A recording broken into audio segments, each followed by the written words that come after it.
Well, the makers of the first Resident Evil learned what not to do to some degree. But with the second film, they got some things right, but still a lot of stuff wrong.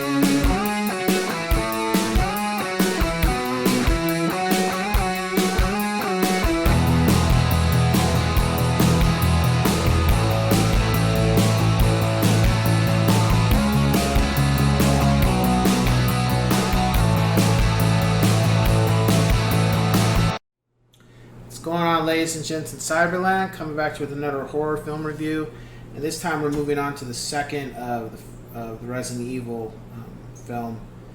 All right.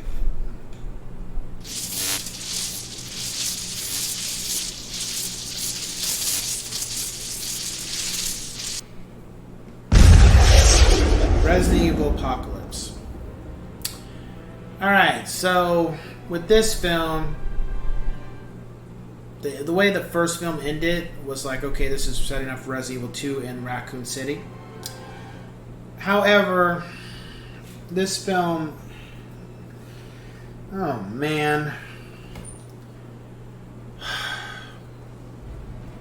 they just got some elements of it right, and they got so many things just wrong again.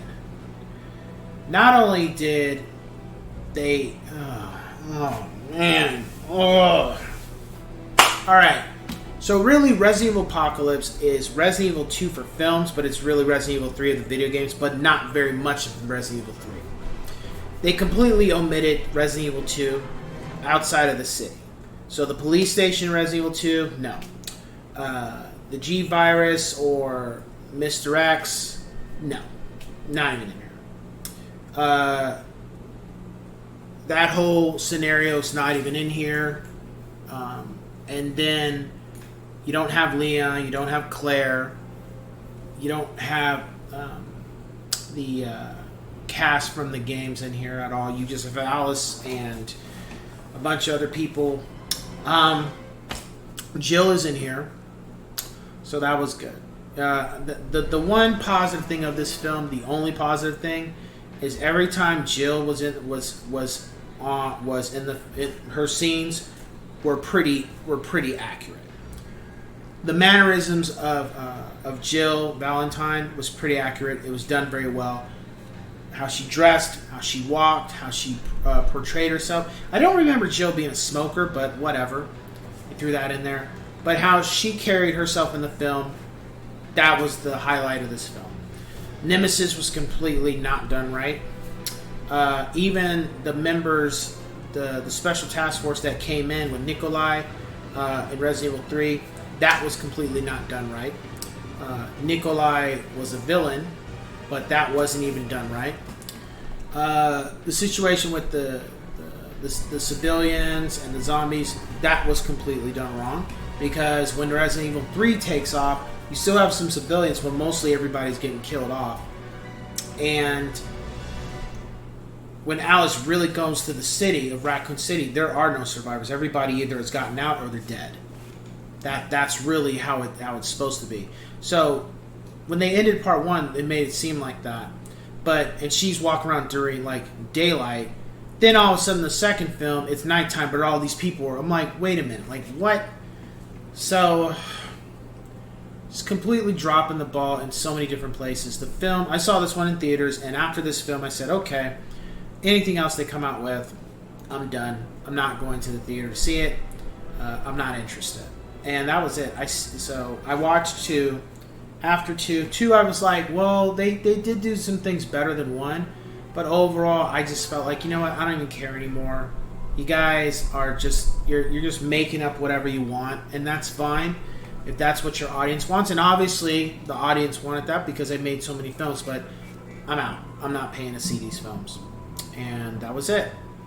My rating for this film is a 5 out of 10 yes sirs. And I only give it a 5. If Jill was not in this film, I would have probably given it a 2. Because she was the highlight of the film. I don't care about Alice. I'm not impressed. I don't think she's that great of a character. Oh, and I'm sorry, Carlos. Carlos was in here, and they got him right. So it was really Jill and Carlos. Those were the only parts they got right. Nikolai was done wrong. His guys, they didn't even have them really in there. It wasn't done right. The way the zombies were, and there was no civilians by the time, the situation with 3, or how they did this film with how 3 is. Because 3, the game is 24 hours before part 2, and then 24 hours after or during part 2, but on another part of the city. Because in the game, Jill, 24 hours before the outbreak happens, Leon and Claire ain't there yet. Then she gets sick, and then the 24 hours pass, and Leon and Claire are still in the city, but Jill is in the city, but she's not in the same area. So she still needs to get out. And at the end of end of 3 in the game, Leon and Claire are already out of the city. They've been gone. And Jill's leaving with Carlos and Barry, but that's when you see the missile come and completely vaporize the whole city. So, that's the whole gist of this. It's just poorly written. The action's alright, but it's just a bad film. It's a forgettable film. It's not good. And I think it would have been good if I never played the games. And that's a really sad. That is just ugh. I think if I never played the Resident Evil games as much as I did, then I wouldn't even care. I probably wouldn't even say, "Oh, it's not that bad," but it's just. But because I love those games so much, and they have a special place in my heart, because that's what I played in my high school years and early college. They just some disrespectful shit.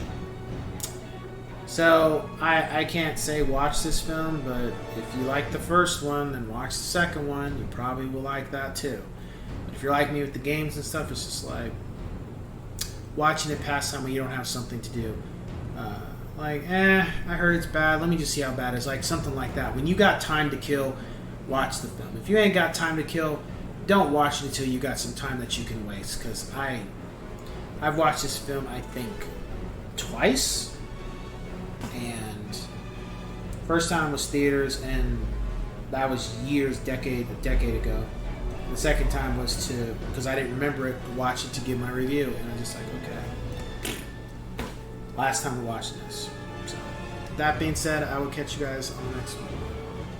Take care.